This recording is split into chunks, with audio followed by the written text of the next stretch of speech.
Welcome to the Hanford Dixon Show with the top dog. And we're alongside former NFL coach and Super Bowl champ Gregg Williams. Hello, hello, hello. Always appreciate you being around. All right, fellas, where do you want to start? Kind of a disappointing time for the Browns. Well, it was, but I was going to say, before you start talking about that, you know, Coach, you said Super Bowl champ. I mean, Coach have those rings and those diamonds and just blind us every He does. every He brings week, them in. you know. But again, I'll have to say, I am not mad at him. I am not mad at him. Boy, yesterday was horrible. I mean, we're going to get into this, and Coach and I, we're going to break this, and Gab, we're going to break this thing down, but absolutely horrible. It's true. Like, we will have time to go a little more in depth because I know we've got so much to break down, truthfully. But before we get super into it, Hanford, I know you were running around all game. They have you doing all kinds of stuff. Give us just a little rundown of what you had to do. Well, let me tell you guys this. It was just an absolutely crazy day for me. Obviously, we start off early. We do our pregame show live right there on the field, and it's so funny watching all the guys and everybody come in and out of the stadium and down on the deck. And your guy for yesterday, I think he had a shirt on yesterday. Talking about the Joku. He had Hey, you want to hear something weird? No, he came in shirtless still. Listen to this. And I'm glad I jumped on this, Coach. Njoku walks in the stadium, okay, and it was absolutely scary to me. I mean, did you see that? Like, what movie was that they wear that mask that he had on? I mean, don't know what movie that was from. Did you see it, Coach? You know, not only was he not very smart about getting around the fire, but on top of that did he think it was Halloween? It's unbelievable. I saw him coming down there with the mask on and everything. And obviously, you know, we're not laughing at what happened. I mean, we were glad he's okay. But, man, the only thing you could see was his white eyeballs sticking out of this. But think about it. We're into October. Plus, he probably didn't want to reveal the extent of his injuries just yet and have people, you know, speculate. I don't know.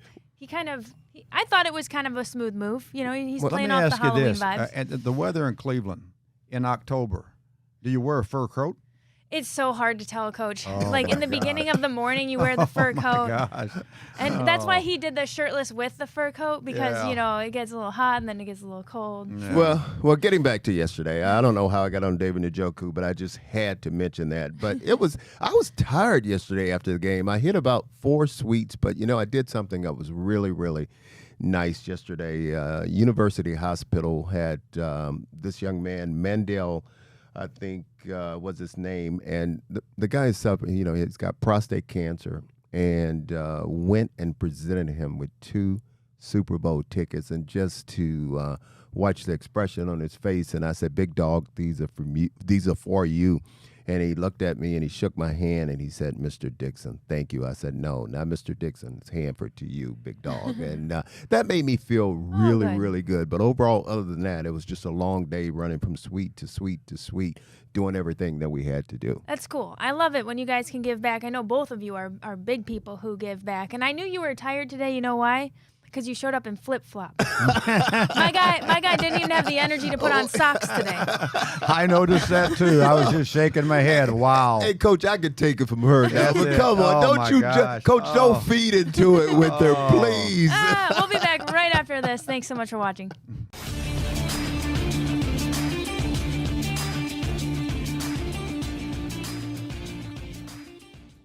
Welcome back to the Hanford Dixon Show with the top dog, and we're also joined by Gregg Williams. Thank you, as always. Such a pleasure. We've got a lot to chat about, fellas. Yes, we do. Maybe the first is, who's to blame? I know this is where everybody's going on Twitter.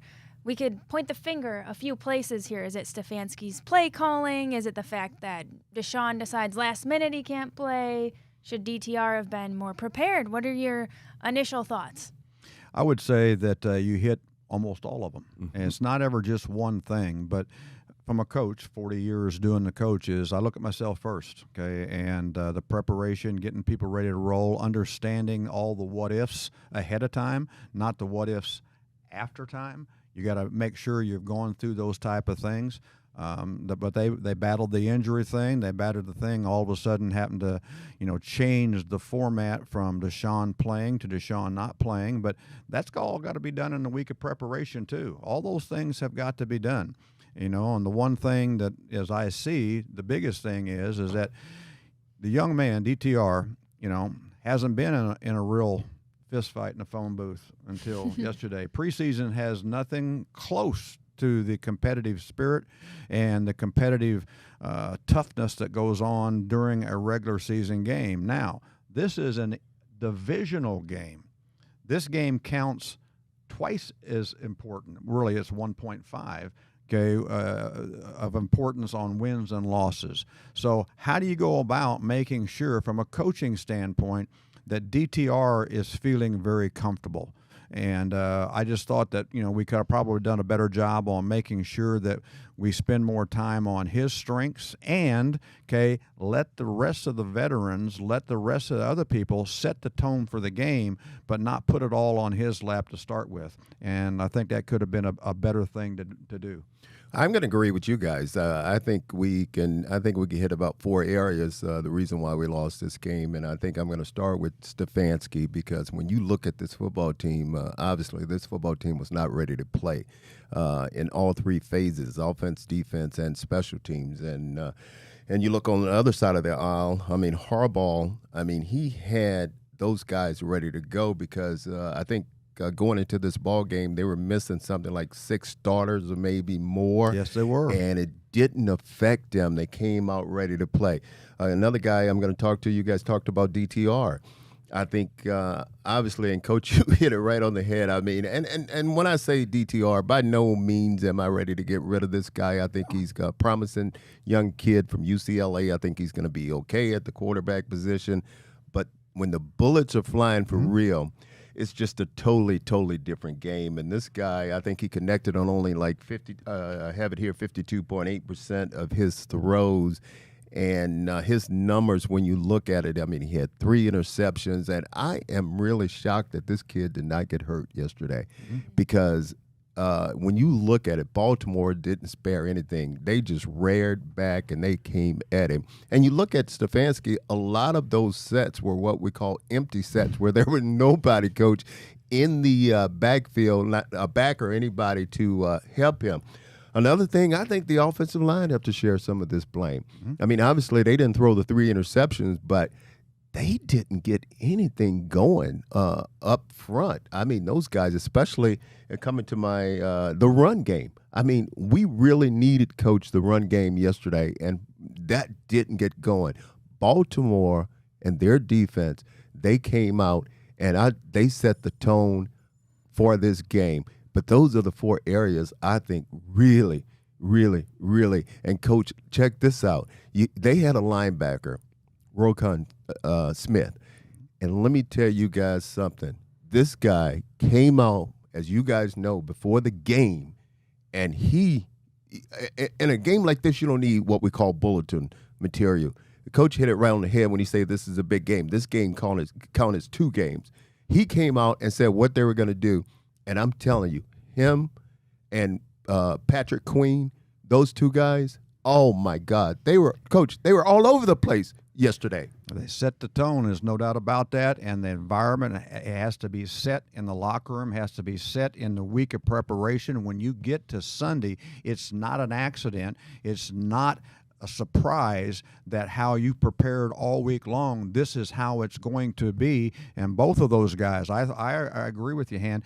Both of those guys had their hair on fire and playing all the way sideline to sideline. And again, how do we go about making sure we understand, don't turn the ball over, okay? Don't shorten the field. And then in those type of situations, and I call this a sudden change philosophy, and I've always taken great pride in having the defenses really good in those situations, is you got to be able to force field goals and not allow touchdowns after a turnover by your offense. If the field's short or the field's long, the momentum that they believe they just got because of a big defensive play, okay, triggers the offense to go ahead and finish. So what we have to do on the sideline, and I have a mantra that we have to go through, is that we do not complain of anything at all. We don't look anything at all bad about the offense or whatever, but we circle up, and I have a coach assigned that circles them up like it's pregame warm-up, and we're going to take and we're going to break that huddle, and we're staring at them thinking that maybe you think that you got a shorter field now. You think you have momentum? Come get some. Here we go. And when we break the huddle, it starts that way by making them kick a field goal, and then I say, now go block the field goal. Okay? They're not going to give up any points after these turnovers. Well, that's an interesting point, too, because I remember one of the turnovers, I think with Lamar, he was trying to hand the ball off and he fumbled the football. And that defense from Baltimore came out there, and I'm telling you, on the first play, I'm going back to Roquan Smith again. Coach, you talked about set the tone. You talk about don't worry about the turnover, but you have to go out and you have to make sure they don't get a touchdown. If they're going to get anything, they're going to get 3 points, and that's it. That guy came out, and I'm telling you, he hit I think it was Ford he hit. He hit Ford during that play, and I'm telling you, Gab, he set the tone right off the bat, and that's what they did. We lost 16 yards on that possession to kick a field goal. Wow. Okay, we lost 16 yards and kicked a field goal because of the attitude and the intensity set forth by here comes the defense saying, we don't care where we have to play, where it is on the field. Now it's our blade of grass, and he did a great job of that. And I'm going to tell you one more, Gabby, and I'm sorry to cut you off. I know we got to go. I'm going to tell you one more who we're going to get back and we're going to talk to a little bit more about. He didn't get any sacks, but Clowney, a lot of pressure yesterday, and he was everywhere. Great. You know what? We'll be right back after this. We'll talk about the defense a little bit more, too, and we're going to bring in our fan reaction of the game. Welcome back to the Hanford Dixon Show. We are with the top dog, of course, and Gregg Williams. Let's talk a little bit more about the defense briefly here, guys. Do you think that Baltimore exposed anything, or this is just a result of fatigue being out there for so long because they finally looked a little human? Well, I would say this, is that the thing that I noticed that is not characteristic of Jim or anything you want to do on defense, I say Jim Schwartz, is that they gave up a few chunk plays, okay, a few bigger, a few explosive plays here the other day. But, when you take a look statistically, you hold them under 300. They're only 33% on third down. They're still 4 for 12, where there's still quite a few things that was very good defensively, but only got the one takeaway, okay, and only got the, 3 sacks, I think. So being able to set Baltimore back into some longer down and distances that they've been doing a very good job was not as easy. I thought Todd Monken did a good job on keeping them in the regular down and distances to be able to take some shots down the field. And, they were on the field quite a while. And I think that as far as that takeaway, they gave us that. I mean, it was nothing that we did to create that turnover. And I think when you look at it, the whole thing, I think Lamar Jackson just had a stellar ball game. I think everything was around him. I think he contributed to on 4 of the touchdowns. He had something to do with it. And this guy connected on 79% of his throws. I mean, he was just absolutely awesome, and he just took the game over, I think. And where they really hurt us too, I think they were able to run the football on us. Before this ball game, Coach, and I know you agree with me here, our defense was pretty much right across the board number 1 on pretty much all the categories until this game. I mean, after this game, they just went out and they pretty much did everything they wanted to do on us. I agree, and I thought that Todd Monken, who's, again, he and I have been on the same staff together before, that's the new coordinator there at the Ravens. I thought he did a very good job of attacking some areas and also giving Lamar some very good down and distance throws, not having Lamar hold the ball very long, okay? And sometimes, again, when Lamar does hold the ball very long is when you give up the sacks, you give up the fumbles, that kind of stuff. But they had a really good plan on getting it out of his hand quickly. But the ability to run the football kind of concerned me a little bit on being able to win the line of scrimmage, because I think we're a really good team here at Cleveland on dominating the line of scrimmage, but we got knocked back a little bit. Well, when you listen to Jim, he emphasized all the time playing fast.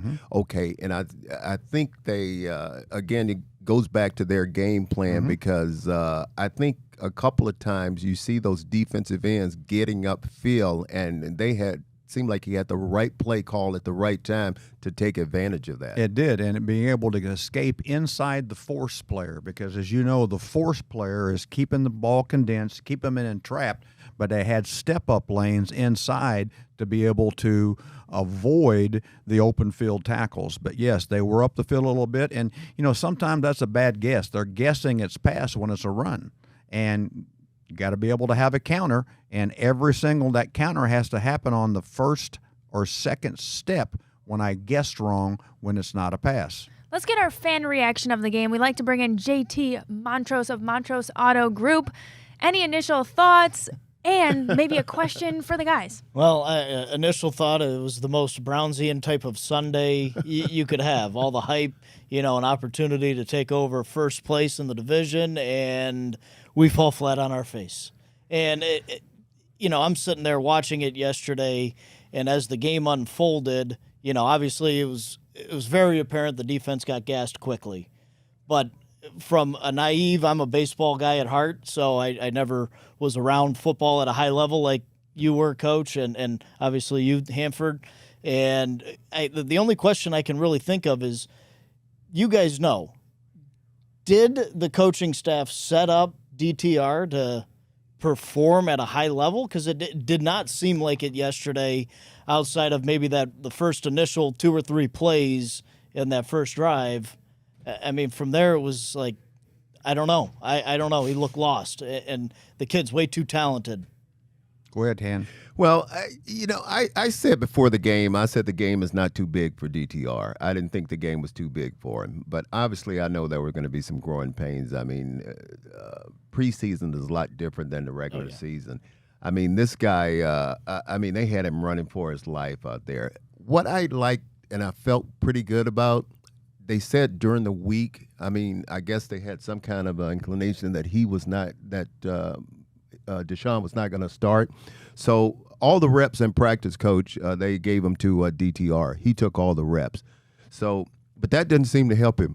And you know it, because as a defensive coordinator, when you have a rookie quarterback, you're going to go get him. I know it. I see a smile on your face right now. You're going to go get him. I know it. We're going to go get him, and we're going to show him looks that he hasn't seen on film. He hasn't played against us before. So we have a code word that we call bogey, B-O-G-E-Y, and the bogey is an 11-man disguise on Here We Come.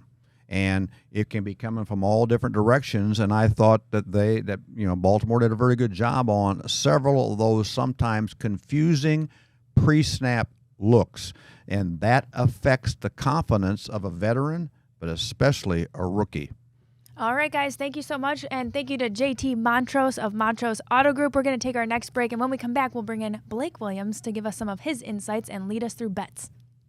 Welcome back to the Hanford Dixon Show. I'm Gabriella Cruz, and we are joined by Coach Gregg Williams and his son. We got Blake Williams in studio again this week to tell us about some of his insights on the game. There's so much for us to dissect here. Blake, anything that you can give us about your reaction to the game?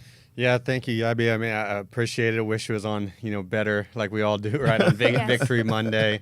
I think the game, the score was more separated, I think, to a degree than it was. I think especially on the defense side of thing.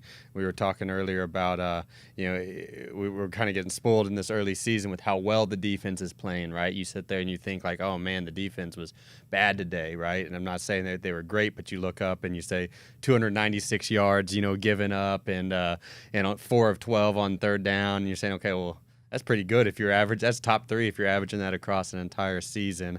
But just some of those things I think you see with Baltimore and how they run the ball. and some things on the edges, where you can attack the wide nine at times, that leaked out a couple ways. Yeah, what is it about Lamar Jackson and Mark Andrews that makes them kill the Browns together? Lamar is 7-2 as a starter versus the Browns. Mark Andrews has 9 touchdowns in the 9 games that Lamar has started versus Cleveland. Big thing is that as an offensive coordinator and then as the quarterback, you want to see where that matchup's coming from. And when he has capitalized on it, he has capitalized on that more in the man-to-man style of schemes on those plays, and they like the matchup with the tight end, Mark, on a linebacker or on a safety over, say, some like a nickel or a corner. And they did capitalize on that. And I had a couple plays there in zone coverage, too, to where they had the ability to find the window and get it in there. But they understand the matchup, and they went right at it, and it was a quick throw, too, most of them. Time to put this game behind us. Let's switch gears a little bit. We're calling this our coach's corner here. And I don't know if you guys saw, but this viral video of UAB's head coach, Trent Dilfer. Okay, he went viral for basically blowing up on his coaching staff after an illegal substitution penalty. You guys saw the video? Yep. You know what? I was really shocked. Yeah. I was really, really shocked when I watched that because obviously if the coaches screwed up, I mean, there's a way to do things. I mean, you want to jump him, you want to talk about him, wait till you get inside, wait till you get private, wait till you get him in your office or something. But you don't do that, me personally, in front of the whole world, in front of the whole staff, in front of the other team. And Coach, I'm curious to hear you talk about that. I mean, you don't have to really get into it unless you want to. If something like that has ever happened to you, or if you ever had to address another coach like that, but I want to hear your comments. Well, on the this. biggest thing in the world is that you can be upset, and stress does crazy things to us, all right? You can be upset, and Trent was stressed, no doubt about that. But Trent caused a bigger confusion. Trent caused more of a distraction than whatever happened on the result of that play. Right, wrong, or indifferent, you can be however you want to be off the field, in the meeting rooms and the staff meetings and all that kind of stuff but don't set your team back, okay, by having to fight through that, okay, on those type of situations. And Blake, you've seen that with me. You've been that before too, is that I'm not going to be that way unless, okay, you violate my space. And you know what really makes me mad, guys? What really makes me mad, not just the way Trent acted, but when I see a player, if a player's got a problem, you don't run up and down the sideline where you're hissy fit, where you just let everybody see that you're upset and you're trying to show up your quarterback, or you're trying to show up another player or something like that, or you're trying to show up a coach. I don't like that. There's a certain place for all this. I mean, it is not in a public eye. If you got a problem with me, or if I have a problem with you, I'm not going to go up to you and try to embarrass you or try to pick a fight with you on the sideline in front of everybody else. That's something we will talk about in private. That's ridiculous. Yeah, do you think that it's from an efficiency standpoint, it can't be more efficient to make all that scene and then think that your players are going to respond and be calm under pressure? Or do you think that for some coaches it works?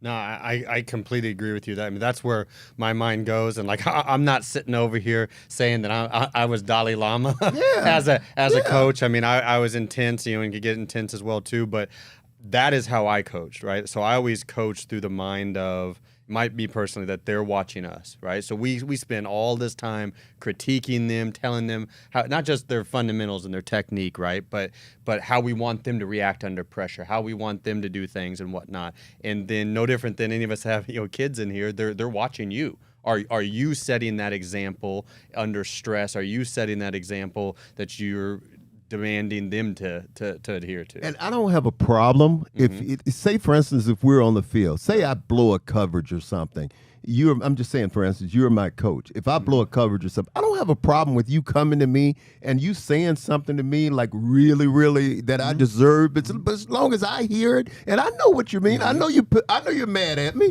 That's okay. But you're talking to me, and that's gonna get across to me like there, but not just the way these guys do all the stuff in public. And I've been very select with never ever confronting a player, no matter how hot and how mad I am, because I know the player didn't do it on purpose. He didn't because maybe I didn't coach him well enough. But the thing about it is the day after the game, I may make you feel bad for 5 days. But the day of the game, that's not helping us win. We got to correct the problem. I understand that. But let's not put more stress, which is going to restrict our opportunity to win a close game, on players or coaches in that way. Do it in the locker room. Do it in the staff meeting next day. I've had some very interesting conversations in the staff meeting the next day with coaches that are in that room right there that did things the way I said we would never do, okay?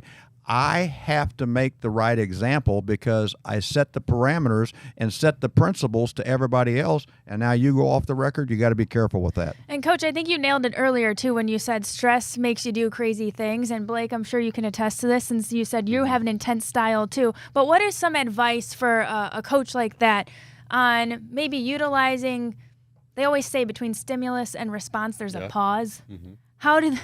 How do you utilize that pause when the heat of the moment is there? Go ahead, Blake. Yeah, I was saying I'm going to take this out of – this is where my mind went when I watched it live and out of his playbook, and he kind of just alluded to it is what are you doing on the practice field? What are you doing in the meeting room? All these things that you know are going to come up in games, right? So, like, I've seen him on exactly what happened with Trent go off maybe like that on the practice field or in the meeting room, right? But never on game day when it happens. So try to get it. Have you done everything you could to get it addressed ahead of time? And does everybody know exactly what you wanted and what was expected, right? Or did you just all of a sudden now you're reactionary on game day? But you need to look back and say, okay, in my environment, in our practice environment, did I make it clear what I want? And every single time this happened in practice or the meetings, did I address it right there on the spot, or did I bless it? Did I maybe create this by looking the other way, and now I'm reacting where I'm saying, what the heck, on game day, and I look at it more like, what the heck? Like I saw that on Monday, or I saw that in OTAs, and you look the other way. Yeah. And so, I think we need to think about that sometimes, especially in leadership positions. You know what, guys? I want to go around the AFC North real quick here, and obviously Cincinnati lost a big game. I was shocked. I don't know about you guys, but I'd like to hear your comments on this. Cincinnati, what was it, 27-3, I think it was, that they lost to Tennessee? Were you guys shocked? And then Pittsburgh, the Steelers lost. So what were you guys thinking on that, Blake? Yeah, Blake? It was that style of day. Unfortunately, we were on the end of that as well, too. In the AFC North, the Ravens were the only ones that came out on top. I think part of it was Tennessee, kind of getting up after that whooping, we put them on the previous week, the pride in this league. I don't know that I'm not sold on like the Joe Burrow's, healthy. I think if you look at it, is Joe Burrow really healthy? Kenny Pickett wasn't.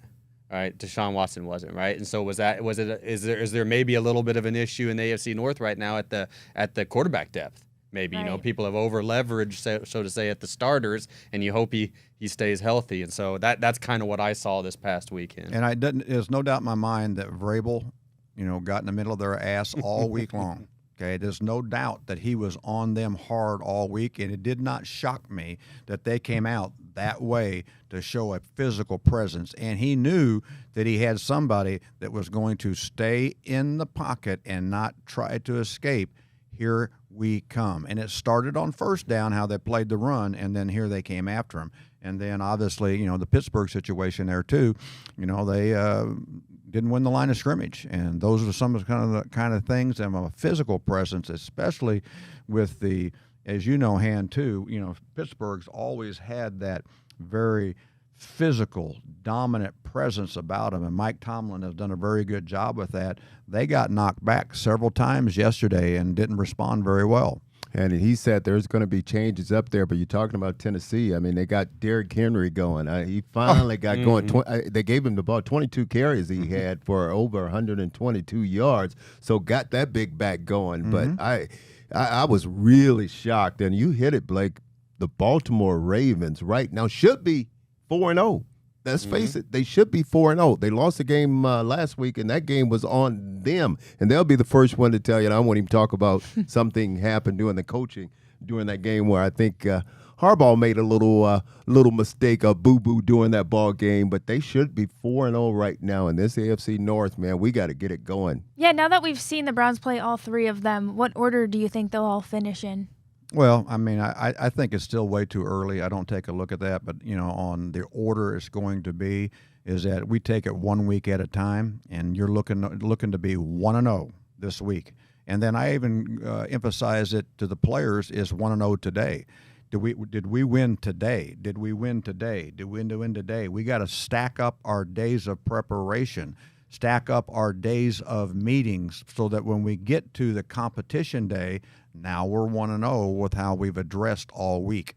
And now we're headed into the bye week. What does a typical NFL bye week really look like? How much time do the players get off? Well, I have another, whole philosophy page in the playbook on how we go about doing that, and it kind of depends on whether it's early or whether it's late in the season. But the biggest things in the world is that we do a really good job on getting the body and the mind back in shape, all right, and making sure that we're doing some extra,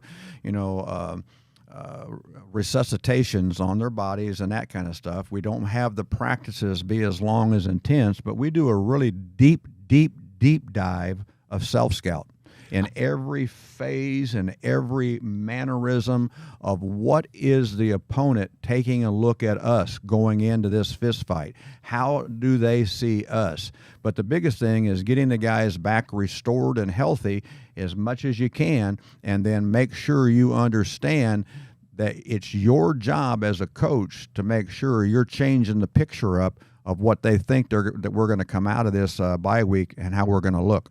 And I think this bye is coming at a good time, but I would prefer, if you were to ask me, and if I could choose a time, I would prefer it come a little bit later. Me too. In the season. They play 13 weeks in a row. Yeah, Blake, I think After. this is a little early, don't you? I totally think so, but I think that because you see some of these, especially key injuries early in the year, that's probably happening at the right time. I think that probably factored into a little bit of Deshaun Watson not playing yesterday. I'm not so sure if the bye wasn't a month from now that he probably would have played yesterday. I mean, I don't know all the ins and outs of it, but the magnitude of that game, but saying, hey, the bye's early, we gotta get him healthy for this 13-game run. And here's another thing, and I've done a deep dive into this every season. Really started back when I was a head coach of the Bills.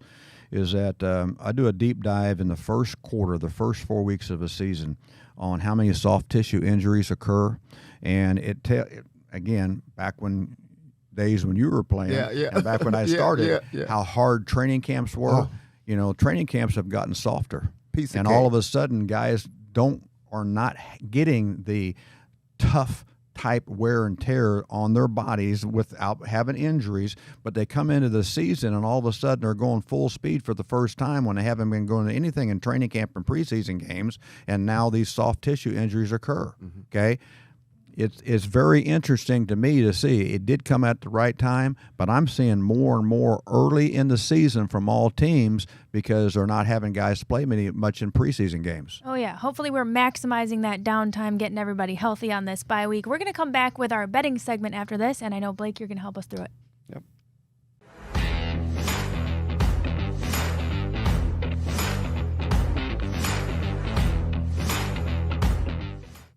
Welcome back to the Hanford Dixon Show with the top dog, Hanford Dixon, and we're joined by Gregg Williams. We've also got Blake Williams in studio to help us through our betting segment here. We've got the Jaguars +5 at Bills. What do you think on over/under 48 points? Will this game go over/under?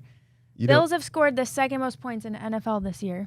You know what I got to say? Did you guys see those Bills and what they did to the Miami Dolphins? Yes, I I just can't believe that. You talking about a a whipping. I mean, Blake, a A whipping. whipping, and I mean, and Vic Fangio's defense, and some of those players they got down there. I mean, it was a whipping. They put it on him. Yeah, it was a little bit of a surprise, especially coming on the backs of that 50-point route, the week before that Miami had, But Coach, did you see that coming? I did not see that coming. I thought the Bills would win. That's just my personal opinion. I mean, I'm going back to being a Bills coach and everything too. But anytime you go up to Buffalo, and there's a home field advantage there too. But I thought they did a very good job. I thought Sean McDermott did an outstanding job on how he adjusted some of the defensive things that he was doing to capitalize on, push away some of the things that came up in the Denver game the week before. But that was a big game. It was a big, big game. Now, what was the bet now, Gab? Okay. I was so excited about that. over under that 48, right? 48. Over under 48. Jaguars are +5 at Bills. Ooh, how can you not go with those Bills? I mean, the way they're playing right now. You know, it's funny because we were all looking at them and we were having some doubt about them during the first 2 games of the season, but they're come back and showing us that they are still the Bills. So I think the Bills are. I think so too, and I'm gonna definitely take the over on that. I mean, I think we're gonna be getting pushing closer to 60 combined. Crazy. A lot of points. A lot of points. As a defensive player, you don't like that, but I'm with you. I'm with you on that one. He's telling it like it is. All right, Ravens -3.5 at Steelers. Who are you taking? Who should the Browns fans be pulling for in this? Well, I mean, I don't think we should be pulling for either one, but we have to pick one of them. But I think the way the Ravens are playing right now, I got to go with them because, and you look at it, I think Coach Harbaugh. I mean, as far as a coach that's coaching players that. With all these players on the injured list, he seems to just plug player after player after player into that position, and these guys still play well. I mean, they really do. Think how scared they're going to be if and when they get all those guys back that are on the injured list. But I mean, the Ravens. I think the Ravens. I agree with you, and to that point, I mean, that's like the holy grail. That's what you're trying to do when you create your team and your organization. That you get it to that level of maturity and that in depth. But I'm gonna take the Ravens too. And Gab, to answer your question, I mean, I think mathematically you got to say the Steelers to pull for in this, right? I mean, they're the ones behind right now. You got to knock the Ravens, back down, and get us a little closer in that. But I'm gonna take the Ravens in that one. Excuse me, you said who you're. She said, "Hey, you got to pick. Are you going to root for the Ravens? Or are you going to root for the Steelers?" And you and I, we're not rooting. We're not rooting for either one. Okay. That's good. A tie. That's good. Hey, if they could both lose, we'd figure that out. I can deal with a tie. Okay, that's good. That's good. All right, fellas, Cowboys +3.5 at 49ers. It's a big game this week. Over under 45.5 points. Woo! You talking about a big game? That is a big game. Blake, you want to go first on this one? Yeah, I'm gonna. That's another one. I think I'm gonna take the over on that. When you see, and that's crazy a little bit, I think, because of how dominant both defenses are playing. I mean, both defenses are playing super dominant, and they're loaded with so much high-end talent. But I think the issues that both of these two offenses present, I think they're going to get over, you say like 24-27, right? 21-24, that range. Well, that you're in the over there, so I'm going to go over.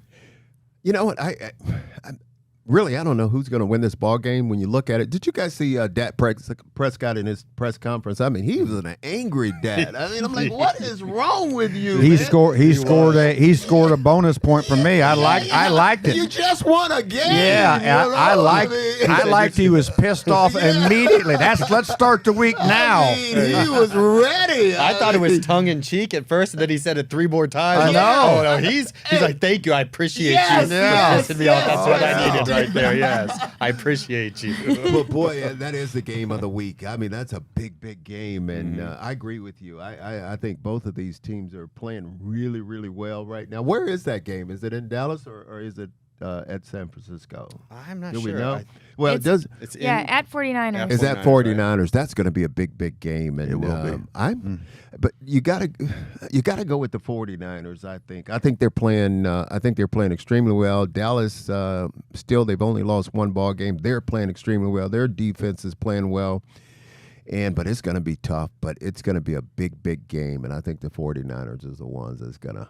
How long has it been since we've had that, though? Like the 49, I mean, that's what I think of like when I was growing up, right? Yeah. You know, when I was growing up as a kid watching those dominant 49ers and Dallas days. So I think it's kind of a little nostalgic and pretty cool to see them back, like battling for the preeminence in the NFC again. You know what I mean? Well, Blake, I grew up in a little small town right outside of Mobile, Alabama, a little town called Theodore. I used to call it the door. I know Theodore well, The door to Mobile. My wife still has her 251 area code. Yeah, my man. The door to Mobile is what I call it. And speaking of those Dallas Cowboys, growing up, I always liked the Dallas Cowboys. That was my favorite team growing up. Old country boy. Well, no, wait a minute now. This is your words. Where's your little song with it? Where's your little song? Some people say I'm no good. Don't get me into it, bro. You know, I can get it going if I want to now. But Oh, man. We'll have more of Hanford singing right after that. That is a wrap for our bet segment. Thanks a lot, Blake. Thank you. Welcome back to the Hanford Dixon Show with the top dog, Hanford Dixon. We've got Gregg Williams and Blake Williams in studio. It's our 2-minute warning, fellas. So any final thoughts, maybe interest from games around the league that you'd like to recap? yeah, I want to talk to the guys about that New York Jets game. I mean, because first of all, I want to talk about this poor kid. I mean, Zach Wilson. I mean, his kid has just been getting killed, guys. I mean, everybody's coming after him. I mean, they're saying he does not deserve to be in the league. But I thought last night, the kid played extremely well, guys. Go, Blake. Yeah, I mean, I agree that he played really well. In fact, it's funny. I forgot that the game was actually on because I was hosting the MCing the big Light the Night event last night. And we get home, we turn on the TV. You know, he and I, and all of a sudden I hear Bryce Huff, and that's my guy. That's my dog. I mean, I was his position coach. I actually coached him at the East-West Shrine game. He was an undrafted guy. Didn't even get invited to the combine. And Mobile guy. Yeah, he's from Mobile, and I was like, this guy is legit. And so I fought to get him brought on as an undrafted free agent there. And I look up and he's, just caused a safety, and then now he's, caused an interception, and then he gets a sack, and then Quentin Williams, because I coached that defensive front was hunting up front, and it was really awesome to see. But Zach, I mean, he flipped a switch, there, especially in the second half, and really performed really well. I mean, against a really good team. They were down 17-0. So 17-0 in this league, like what you got to do to come back from that, especially in that environment, Sunday Night Football. I mean, that's not easy, right?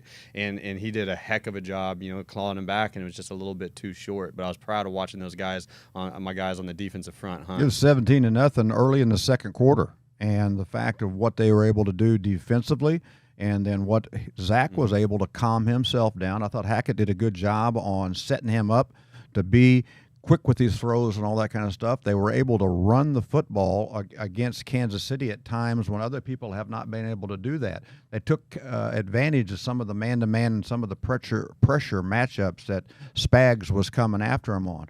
I was very impressed with how Zach played last night. I think he bounced back, and that is the next step. People can say whatever they want about you. People can say all this kind of stuff but can you answer the bell when the bell rings? He answered the bell, and he did it right. So let's continue to build from that. And it was a big-time performance. You hate losing. I don't care. You don't say that's fun losing. But it was, a step in the right direction for Zach and the Jets offense. And I'll say this, the kid took ownership of that loss too, because now what you could do is you'll ask these players, what happened, and they'll say, no, he didn't lose the ball game. We lost the ball game, and they'll put it on them. They'll say we lost the ball game. Taking the accountability. Blake, take us out on a high note here. How did emceeing Light the Night go? It was an amazing event. We were there. WKYC was there with the team for Jimmy. Yak was on stage and got to talk with him a little bit to the crowd, but it was amazing. I mean, a few thousand people there. I mean, it was electric. You could feel it. It was a very powerful event. And I could not believe how many people was there. It was not only was the people there, but the attitude and the giving and the interest was there. You did a great job, but I will tell you what, I'm so happy with all the people that showed up there. It was a great deal. Thanks so much for giving us your recap and for joining us in studio, the top dog, Hanford Dixon, Gregg Williams, and Blake Williams. That'll do it for this week, and we'll see you next time.